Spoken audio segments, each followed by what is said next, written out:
Bonsoir, bonsoir à tous. Bonsoir à tous. On va peut-être même Comment encore vous mieux allez m'entendre comme ça. Comment vous allez les gars? Un petit peu de retard, Ça Tristan. Tristan. Le Ça retard, va, comme de d'hab. fabrique en même temps, je peux ne que venir en retard finalement. Il ne C'est peut mon délire. que arriver en J'adore. retard. j'adore. Je On crois le quand connaît, même. on le connaît. C'est sa vilaine habitude d'être en retard. Tristan, Exactement. s'il est pas en retard, je pense qu'il est pas heureux en fait dans sa vie. Faut vraiment il est en pas parler de ça. Hein. Mais en fait, quand il est à l'heure, c'est il l'adrénaline, tu vois. J'ai besoin qu'on m'engueule d'être à l'heure. J'adore. Ah oui, Ça je demande comprends. pour l'émission, après il est chaud. Bon les amis, on se retrouve comme tous les lundis, donc normalement 20h30 maintenant, même si ce soir on a un peu de retard, pour Plan Séquence. Vous le voyez juste au-dessus, l'émission 100% cinéma-série, plus cinéma que série d'ailleurs, même si on va en parler hein, de temps en temps des séries. Avec évidemment les amis, on commence Tristan, le retardataire, le con de la bande, hein, on peut le dire. Ta gueule, toi. Comment tu vas Tristan ce soir? Bah ça va très bien, ça va très bien. Là, hâte de discuter, de débattre, de voir l'actu, les découvertes, le sujet, tout ça. Et puis des petites surprises qui vont être sympas. Ouais, donc, tu nous en on as a préparé hâte. une belle normalement. Hein. Ça fait peur, En mais. effet. En effet, oui, bah oui, ça fait peur. Est-ce que ça vient de moi, mais Bah oui, évidemment. Bon, et Victor, forcément, l'acolyte, il est là, lui, il était pas en retard, hein, je vous le précise. Mais là, non, moi je suis pas en retard, je suis à l'heure, mais j'ai aussi préparé quelque chose pour la suite de l'émission. C'est vrai. Un petit récit sur un film d'horreur et ce qui se passe autour. Ah, magnifique. Il tease un petit peu le sujet de la semaine. Bon, en plus, Exactement. Bon, en tout cas, les amis, vous le savez, hein, ça se passe en 3 temps. La première partie, l'actu ciné. Bon, il y en a quelques-unes. Il va quand même se passer des choses hein, dans l'actu ciné. Il y a eu beaucoup de choses d'annoncer, dont une grosse, hein, forcément. On va en parler tout de suite, mais ça rime avec mange un manoir. Non, aucune idée. Oh putain. Oh, je sais pas, je suis allé loin là. Je sais pas. Et ensuite, forcément, donc nos actus à nous, hein, ce qu'on a vu récemment. Victor, on va pas t'insulter, mais on était tout le temps là à dire c'est la faute de Tristan qui en regarde jamais, qui a jamais d'actu. La première de l'année, c'est sur ta gueule, mon gars. Il y a 1-0 pour toi. Hein. J'admets, je n'ai aucune actu. J'ai passé toute ma semaine à regarder des séries et à lire. Eh bah, à lire. Je n'ai pas regardé de film. À quoi? Connais pas. Et bon. Je pensais qu'il était analphabète. Ouais, Surpris. exactement. Putain, tu connais ce Non, mot, toi? mais je fais semblant, hein. Moi je lis que les images. Ah, ok. Bien joué, bien joué. Et du coup, forcément, on va terminer avec la grosse partie, le sujet de la semaine. Vous l'avez vu, on vous l'a annoncé sur Twitter, sur Instagram. N'hésitez pas à vous abonner d'ailleurs. Ce sera un débat autour du cinéma d'horreur. Et oui, parce que vous le savez, la semaine dernière, on en a parlé du nouveau Scream. Et je l'ai vu. Et je vais vous en parler. Mais avant ça, les actualités. Ouh, le petit overlay. Je suis content. Il est beau. Ouais, Il est beau. Bon, les gars, les actus. Pour commencer, je pense qu'on peut fêter un joyeux anniversaire à un acteur que Victor aime énormément, puisque c'est l'anniversaire En de effet, Jim Carrey, 60 ans. Monsieur Jim Carrey. Monsieur Jim 60 ans. Carrey. Du coup, j'avais juste une petite question. C'est quoi votre film préféré avec Jim Carrey? Pour ma part, je le dis tout de suite et je l'ai annoncé sur Twitter, c'est The Truman Show. Voilà, il n'y a pas de débat. Pour moi, c'est un des plus grands films du cinéma. Et forcément, n'aimant pas trop Jim Carrey, c'est mon préféré. Moi perso, je dirais Bruce Tout-Puissant. J'avais kiffé ce film. Ok. Et toi, Victor? Alors, j'aurais probablement aussi dit The Truman Show. Et malheureusement, je n'aime pas Eternal Sunshine of the Spotless Mind. Moi non plus. Du coup, je vais plutôt partir sur l'humour. Et pour moi, l'indémodable The Mask qui me fait toujours autant rire et dans lequel Jim Carrey est trop fort, est juste trop fort. Ouais. Très bien. Eh bah, pas de souci. Ensuite, en autre actu, bah forcément, je sais pas si t'as vu, c'était plus pour toi ça, Victor. Même si Tristan, bah tiens, tu vas nous dire ton avis là-dessus. Je sais que Victor, t'es un grand fan du film Real Steel. T'aimes beaucoup ce film avec Eminem et tout, qui chante. Bien joué, hein, Théo, tu m'as bien niqué là-dessus. Théo qui nous dit ouais, je pamplemousse. Je regarde derrière moi, elle est pas du tout là. Hein. Il m'a complètement niqué, je me suis fait avoir. Et du coup, il y a une série qui a été annoncée, Real Steel, qui va être produite cette année, donc sûrement peut-être à sortir pour fin 2022 ou 2023, qu'on sait que les productions de séries sont rapides. Est-ce qu'une série dans cet univers te tente, Victor? Et Tristan, bah, tu vas pouvoir nous dire aussi si t'aimes Real Steel et si la série te chauffe. Alors, Real Steel, j'avais bien aimé le film, même si voilà, il est assez basique. J'avais bien aimé la bande-son parce que c'est Eminem et que j'aime beaucoup Eminem. Mais en soi, le film était sympa et plutôt original dans le concept. Donc, mais de là à en faire une série, je suis pas sûr que ça prenne aussi bien. Ok, Tristan, t'avais vu Real Steel ou pas du tout? Je sais pas de quoi vous parlez, les gars. Je suis du père. Là. C'est des robots, c'est des pas boss, des robots. Avec Hugh Jackman. Avec Hugh Jackman. Exactement. Ouais. Ok. Si, j'avais vu le film il y a longtemps. Après, de ce que j'en avais pensé, du coup, j'ai plus trop de souvenirs, mais je crois que j'étais, ouais, bof, enfin, Ouais. sans plus, ouais, genre, c'était vraiment sans plus pour moi. Ok. Mais, Très bien. mais du coup, ils vont faire une série là-dessus. Du Ouais, coup, une ok. série dans l'univers. J'ai cru comprendre que Hugh Jackman faisait partie du projet, mais je suis pas sûr que ce soit en tant qu'acteur. Je me demande s'il est pas en producteur ou dans les Ouais. scénaristes pour rester cohérent avec ce qui s'est Ok. passé dans les films. Ou peut-être son Bah écoute, personnage moi, reviendra enfin, en tant que caméo, mais en tout cas, il est lié au projet. ok. Ça peut peut-être Bah, là, hyper un on peu va plus. regarder les premiers épisodes pour voir ce que ça donne. Après, je donnerai mon avis, tu vois, après avoir regardé un ou deux épisodes, mais bon. Ça me tente pas des masses. Comme ça te tente pas. Merci. Non. Ok, ok. Du coup, ensuite, dans les deux grosses actus, la première sur laquelle je voulais qu'on parle un petit peu quand même, parce que je trouve ça intéressant d'en parler. En plus, alors je vais pas pouvoir afficher l'image, mais je l'ai devant moi, donc je vais pouvoir vous le citer. Donc pour ceux qui sont pas au courant, donc il y a Doctor Strange in the Universe machin là qui sort. On sait qu'il va introduire encore plus que Spider-Man No Way Home le multivers. Ouais. Et il y a eu, ça s'est terminé cette semaine, enfin même ce week-end, des reshoots pour le film. Le principe d'un reshoot, pour ceux qui connaissent pas, c'est le film, il est filmé entièrement, ensuite il est monté et il est montré avant sa sortie officielle dans des projections presse pour avoir les premiers avis du public global. C'est souvent des critiques cinéphiles, des producteurs et des choses comme ça. Et suite aux avis assez négatifs qu'il y a eu sur le film, parce que c'est un fait, ça arrive dans quasiment tous les films. Hein. C'est pas quelque chose de négatif en soi. La plupart des films ont des reshoots. Rogue One en a eu. La plupart des Marvel en ont. Il y a eu des reshoots qui, à ce qui paraît, c'est pour montrer encore plus le multivers qui n'était pas mis en avant et faire des caméos. Et il y a eu des annonces non officielles, je le précise, de caméos. Je reprends tout de suite la fiche que j'ai pour vous les donner et me dire Je si ça l'avais vous vu. tente ou pas. Et j'avais vu cette affiche et ce que j'ai retenu, c'était un retour d'Iron Man en caméo, mais pas joué Alors, par Robert oui, Downey Jr., par Tom Cruise. par Tom Cruise. Effectivement. Exactement. Parce qu'en fait, dans les années 2000, Marvel avait eu un projet de lancer Oui. Iron Man déjà, avant même le MCU et le rachat par Disney. Et le rôle, enfin l'acteur qui était souhaité pour jouer Iron Man à cette époque était Tom Cruise. Et du coup, pour un peu satisfaire les fans, vu qu'on sait que le principe du multivers, c'est aussi des univers parallèles, c'était juste en caméo de faire venir peut-être un Tom Cruise en Tony Stark. Juste voir Tom Cruise dans l'armure, quoi. Il n'aura pas d'intérêt dans le film, mais c'est ça l'idée. Et il y aura aussi le retour donc, de Nicolas Cage en Ghost Rider. Il y aurait le retour de Professeur Xavier et Magneto avec Patrick Stewart et Ian McKellen. Ian McKellen En gros, ils intégreraient officiellement un peu X-Men à leur Je univers, pense, quoi. ouais, parce qu'il y aura aussi effectivement peut-être Wolverine qui serait de retour, Cyclope et Storm, donc pas mal. Il y aurait de nouveau Tobey Maguire, comme dans No Way Home. Et on verra aussi Monsieur Fantastique. Des 4 Fantastiques, premier du Ah nom. oui, c'est vrai, j'avais vu ça. Voilà, donc Premier du nom, ils ont Red vraiment Richards. fait de Yann. L'acteur, c'est Aidan Grufford. Mais du coup, c'est pas celui qui fait Monsieur Fantastique dans Surfeur d'argent, tout ça là? Si, Non, c'est pas Si, lui. c'est ça, exactement. acteur. C'est celui-là. Ok, ok. Donc du coup, et il y aura aussi donc très rapidement, moi je les ai pas vus, le premier film, un film The Punisher qui est avant la série, et l'acteur c'est Thomas Oui. Jane. Pour ceux qui voient, moi je vois pas Mais du tout.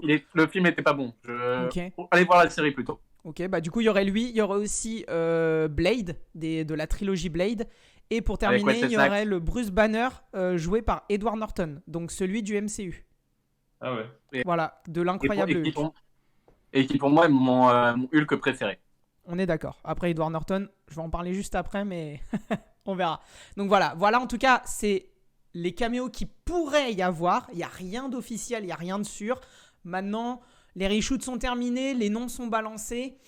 On sait que Marvel a l'argent pour amener n'importe lequel de ses acteurs, même Tom Cruise. Ils ont bien fait faire un caméo à Matt Damon dans un Thor 3 qui n'est pas le plus grand des Marvel mis en avant. Je pense que ramener Tom Cruise pour un gros truc de multivers, c'est pas impossible. Est-ce que c'est quelque chose qui vous hype? Est-ce que vous en avez rien à foutre? Quel est votre avis là-dessus, les gars? Vas-y, Victor. Bah alors moi, pas particulièrement, parce qu'en soi, j'ai pas été fan de l'introduction du multivers dans No Way Home. C'est vrai que c'était plaisant de revoir les Spider-Man qu'on aimait, mais au-delà de ça, ça avait pas grand-chose d'intéressant pour moi. Et bah voilà, ce sera des caméos qui seront sympas, on aime les voir, mais en soi, je pense pas que ça apportera quelque chose de bien au film. Ok. Tristan? Bah moi, ouais, j'ai un peu du même avis que Victor, quoi. Enfin, ok, les caméos peuvent être sympas, etc. Mais moi, de ce que j'avais vu déjà au ciné après Spider-Man, quand ils avaient montré un peu cette espèce de bande-annonce ou de trailer un peu du Ouais, de nouveau Doctor Doctor Strange. Strange. Oui, c'est vrai que la deuxième C'est scène ça. post-générique était la bande-annonce de Doctor Strange, ouais. Ouais, ouais, c'est ça. Et par rapport, j'ai pas trouvé ça incroyable. En plus, bah, pour comprendre le truc, il fallait que tu aies vu les séries comme Wanda. WandaVision. Et Loki. Ouais, voilà, des C'est trucs les comme deux. ça. Ouais, et Loki, apparemment, voilà. Donc, enfin, moi, je suis pas d'accord avec ce qu'ils font d'habitude, et là encore moins enfin, Marvel, parce que du coup, ils te forcent à suivre un peu tout ce qu'ils font et tout, et sinon, tu comprends rien au film. Et donc, pour moi, ça me choque dans le sens où, bah, moi, je suis plus tous ces trucs-là, tu vois, je veux juste y aller occasionnellement, vider la tête, mais au final, si c'est même pour pas comprendre un film, ça sert à rien, donc moi, j'en ai rien à foutre, en fait. Vraiment, moi, ça me tente pas. Ok, très Vraiment, bien. ça me tente pas du tout. Je suis exactement du Et toi, même avis. Guilain? Exactement du même avis. Déjà, je l'avais dit, moi j'étais hypé par un Doctor Strange parce que déjà j'avais bien aimé le premier. J'aimais l'idée qu'ils prennent Sam Raimi en réalisateur pour un film vraiment sombre, c'est-à-dire ce qui allait complètement changer. On sait déjà qu'à l'origine ils voulaient faire un film PG-13, le premier film PG-13 du MCU. Pour ceux qui ne le savent pas, PG-13 c'est l'équivalent du moins de 16 ans chez nous aux États-Unis, donc c'est films violents, gore ou avec drogue, sexe, ce que vous voulez. S'il n'y en a aucun dans le MCU, ça aurait été le premier. Ça a été refusé, donc ça veut dire que déjà de base, on voit que les producteurs et Disney et Marvel ont bridé Sam Raimi et son style, qui est à la base l'horreur, même s'il sait faire des films de divertissement, on l'a vu avec la trilogie Spider-Man. Et en plus de ça, voir qu'il y a eu des reshoots parce qu'il n'y a pas assez de multivers. Donc ça veut dire qu'on va se taper un moment dans le film, 10-12 minutes, où on va se taper 5 univers différents. Un où on va voir le monde avec les X-Men, donc sûrement ils vont faire une scène dans le château comme il y a eu dans Deadpool. Ensuite on va arriver dans un monde où il va y avoir peut-être Blade, Mister Fantastic et je sais pas qui d'autre. Puis un dernier monde ou machin. J'avoue que je suis moyennement hypé, voire même pas du tout. Enfin, plus le temps passe et moins je suis hypé en fait par ce film, tout simplement. Et c'est vraiment dommage de faire ça parce que même Black Widow était censé être un film d'horreur à la base, un PG-13. Tout à fait. Et moi, j'aurais adoré voir ça. Bon, ça me hypait beaucoup quand j'avais entendu parler de ça. Pour au final voir ce que ça a donné. Je pense qu'il y a trop, ouais, comme dit Guilain, ils sont bridés de fou parce que ils veulent garder un public assez large, donc enfants comme adolescents comme adultes, et ils veulent pas brider un public restreint comme pour jeunes ados ou adultes qui peuvent encaisser un peu ce genre de violence, etc. Tu vois, ils veulent garder par exemple le jeune public, donc encore une question de thunes, que ça soit large, et donc du coup ils font des trucs un peu basiques qui demandent pas. Mais c'est dommage parce que Marvel aurait moyen de faire des trucs vraiment sympas et avec des bons réalisateurs avec une vraie patte. Ouais, mais je et pense ne qu'ils le font perdent de pas. l'argent. Voilà, Ah oui, non, ils perdraient de l'argent. ouais, voilà, Mais c'est ce qu'ils veulent pas, c'est enfin, le problème. ils perdraient pas d'argent, ils s'en feraient quand même, mais moins. Oui, mais moins. Et c'est ça le problème. Tu leur dis moins, mec, dans leur tête, ça va pas. Tu vois, genre, ça va pas. Exactement. Et du coup, pour la suite, Guilain, Tout à fait. on va parler. Et du coup, On va parler des derniers films, c'est ça? En effet. Donc, juste pour préciser, effectivement, il y a des tout petits soucis de lag. Je sais pas trop d'où ça vient. J'essaie de régler ça. Ouais. Je vous le précise, les gars, que vous soyez pas étonnés. Il y a des coupures d'image. Après, au moins, est-ce que le son est bon? Je vous demande juste de me le préciser dans le chat et je règle ça en même temps. Et du coup, la dernière chose, forcément, vous l'avez aussi vu sur Insta et sur Twitter, c'est Nightmare Alley, le film qui sort mercredi, le nouveau Guillermo del Toro. Ouais. Vous l'avez vu au niveau des chroniqueurs. Victor est très hypé, Tristan assez hypé, moi moyennement hypé. Ouais. Victor, parle-nous-en parce que t'es quand même celui qui nous a mis le premier 10 sur 10 de l'année. Ça m'a étonné de voir ça. Ça veut dire que ça te donne quand même envie.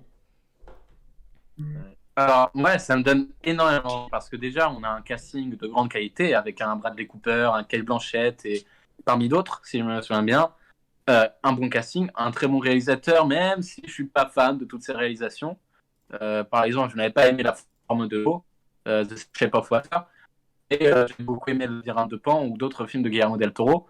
Et de le voir dans un registre comme ça des années 60, je crois, ou 20. C'est les années 20, je crois. Années 20. Avec voilà, les créatures, comme ça avait été le cas dans une série que j'aime beaucoup, American Horror Story, la saison 4, et la saison cirque, où c'est les bêtes de foire qui sont mises en avant. Je trouve, en tout cas dans la bande-annonce, qu'il y a vraiment une ambiance vraiment pesante, assez presque effrayante, qui se dégage du film et qui donne vraiment envie parce que il y a un mystère qui englobe cette bête, cette chose, etc. Et au travers des acteurs qui ont l'air d'être très intéressants, on est dans une belle ambiance et un scénario qui a l'air plutôt plaisant. Ok. Tristan, à peu près la même chose, je suppose? Oui, bah ouais, à peu près la même chose. Enfin, moi, c'est le casting, moi, de base, qui me faisait rêver, tu vois, de voir Bradley Cooper revenir un peu, parce que je trouvais que ça faisait un petit moment qu'on l'avait pas vu dans un film, Bradley Cooper. Du coup, bah, moi, ça m'a fait plaisir de le revoir. Ouais, voilà, Kate Blanchett aussi, que j'aime beaucoup comme actrice. Et puis, ouais, l'ambiance un peu plus tard, quoi. Genre, franchement, même la bande-annonce de des images qu'ils ont montrées, tu vois, je trouve, moi, je connais pas le film, hein, mais je trouve qu'ils en montrent pas beaucoup, mais en même temps assez pour que ça te donne envie, tu vois. Du coup, moi, je trouve enfin, c'était vachement bien fait et ça m'a tout simplement donné envie, je trouvais. Ça va être un film qui va, je pense, me plaire au ciné, à voir ça au ciné, tu vois. Ok, très bien. Donc du coup, toi, tu voudras aller le voir au ciné quand même. Enfin, d'ailleurs, vous deux, en fait, Ah au ouais, final, non, vous voudriez aller le voir au ciné. Ouais, ouais. Ah, moi, je moi, pense je que c'est un truc que je vais voir au je vais cinéma, aller voir au clairement. ciné bientôt, moi. Ok, très bien. Bah, éventuellement, Tristan, si tu veux qu'on y aille ensemble, ou même Victor, si jamais ce week-end, tu Euh, viens, Laisse-moi pourquoi sortir. pas. Le gouvernement me laisse sortir, mec, j'y vais, hein, y a pas Ouais, de parce souci. que moi, je vous avoue, bah, comme je l'ai montré, hein, 5 sur 10, je l'ai mis parce qu'il y a des grands acteurs, parce que. Ouais, Bradley Cooper, il joue dans Licorice Pizza, où effectivement, qui Ouais, vient de ça dit Oui, sortir. c'est vrai. C'est un Le film qui vient dernier de film de sortir. Pamela Anderson. Ah merde, Exactement. bah, je savais même Non, pas. mais c'est pas grave. Mais Même pas, ok. après, il a un rôle secondaire, il a pas un rôle principal dedans, mais effectivement, moi, j'avoue que je suis pas du tout hypé. Déjà, parce que Del Toro, c'est pas forcément un réalisateur que j'affectionne particulièrement. Au final, son film qui est peut-être l'un des plus. Enfin, des moins Guillermo Del Toro, c'est-à-dire Pacific Rim, c'est celui que je préfère. J'ai pas un grand truc avec le labyrinthe de Pan, même si ça passe. Mais bon, je l'ai vu 2 fois sans trop plus, quoi. Et à côté, j'ai pas aimé The Shape of Water, j'ai pas aimé Crimson Peak, c'est ça le titre, si je me trompe pas. Donc, Pas Crimson Peak. donc du coup, bah voilà, je suis pas trop hypé. Par contre, effectivement, j'ai eu le même ressenti que toi, Victor, sur la bande-annonce. Je voyais un mélange entre la saison 2 et la saison 4 de American Horror Story. Et ça me donnait envie, par contre. Je trouve qu'il a vraiment... Enfin, il y a cette atmosphère, et cette atmosphère, t'as envie d'y aller et de rentrer dedans. Pour le coup, là, pour en parler d'une bande-annonce, cette bande-annonce est vraiment très réussie. Ouais, Au contraire de nouvelles qu'on peut voir actuellement, qui soit spoilent la moitié du film, soit n'apportent rien et ne font aucune hype. Celle-ci, en restant très vague, comme l'a dit Tristan, elle amène quand même une sacrée. Et déjà, félicitations pour ce petit montage. effectivement, on est d'accord. Bon bah du coup les gars, je pense qu'on a fini un petit peu avec les actus de la semaine. Il y en a eu pas mal. Bah si, forcément la dernière, Avatar 2, la date officielle, pardon, je l'avais Non, le oublié. meilleur truc, mec. La date officielle, 14 décembre. Euh, Exactement. alors ça, mon pote, je veux qu'on soit trois à aller le voir au On cinéma. sera trois, Je vous le dis. on sera tous les Évidemment trois. les Ce gars. film, faut aller le voir ensemble. Et dès les premiers moments où il sort, hein, genre vraiment le jour de la sortie, il faut y aller. Hein, parce que Lors de la sortie, on se démerde. toi déjà, Guillaume, t'es frustré de pas avoir vu le 1 au cinéma, alors Ouais, le 2, ah bah, moi évidemment, j'y serai. Moi j'ai la carte, hein, c'est vous le problème les gars. Moi j'y serai. Hein. On veut l'IMAX, la salle IMAX, la totale. Ah non, Juste mais avant ce Noël, film, l'argent tu connais, ouais. bien sûr. Non, mais... Oui, par contre, oui, le date de sortie, bon, ils se sont pas fait chier, hein, mais bon. Faut rentabiliser les 3 autres qu'il y a derrière aussi, enfin, voilà. C'est pour ça. Exactement. Bah, Ah non, mais ce ils sont film. malins. Hein. En fait, moi, par contre, j'ai quand même une appréhension parce que on est tous hypés. Je pense que tous les gens qui ont vu Avatar sont hypés de savoir que ça sort cette année, etc. Bah évidemment. Après, voilà, ça reste une suite. Le 1 est tellement culte que le 2, à mon avis, je pense qu'il y aura de grandes chances soit, comment dire, moins bien accueilli par le public, tu vois. Alors, Après, c'est moi, James Cameron. C'est James Cameron, il peut surprendre, mais Après le truc Et moi, c'est James justement, Cameron, il est j'aurais meilleur eu la dans même. suite. Hein. moi, j'ai Moi, peur j'aurais eu d'être la. déçu, tu vois. Ouais. Mais tu vois, j'aurais eu la même crainte que toi s'ils avaient sorti ce Avatar 2 ans après le premier. Là, ça fait 10 ans. Il sait très bien que 10 ans, ça fait 10 ans qu'on attend. Oui. Et que du coup, il se sera vraiment donné pour faire un truc de fou. Ouais, Et je comme l'a pense. dit Le Guillaume, problème, c'est de savoir qu'il y en a 2 autres derrière, tu vois. C'est ça ouais, qui... ah oui. Mais comme l'a dit Guillaume, regarde Terminator, le 2 est meilleur que le premier. Oui, c'est vrai, mais pour moi, c'est une exception dans les sagas, tu vois. Non, Pour moi, Alien, Terminator, c'est une exception Alien, dans les sagas. le 1, C'est vrai. malgré le fait que ce soit un chef-d'œuvre par Ridley Scott, il arrive à te prendre le 2, à complètement te modifier les choses. Et le 2, aujourd'hui, dans la critique, est considéré comme le meilleur de la saga pour le grand public. Parce que aussi, c'est le film qui est fait pour le grand public. James Cameron, il est meilleur pour faire des suites à n'importe quelle saga, que ce soit la sienne comme Terminator, comme Alien 2. Moi, je suis Et hypé. j'ai hâte de voir Titanic 2 moi. Ouais, moi aussi, je suis avec Paul. Allez, Titanic 2, on part là-dessus. Bon, et ben en tout cas, les gars, La gueule de la maquette du bateau là en carton. je te jure, Ah ouais. Titanic 2. Oh la vache. En vrai, ceci dit, ouais, non. J'allais dire de la Titanic merde. 2, la porte était assez grande. Oh là, ouais, je pense que sur cette blague, on va pouvoir arrêter la chronique, les gars. Ouais.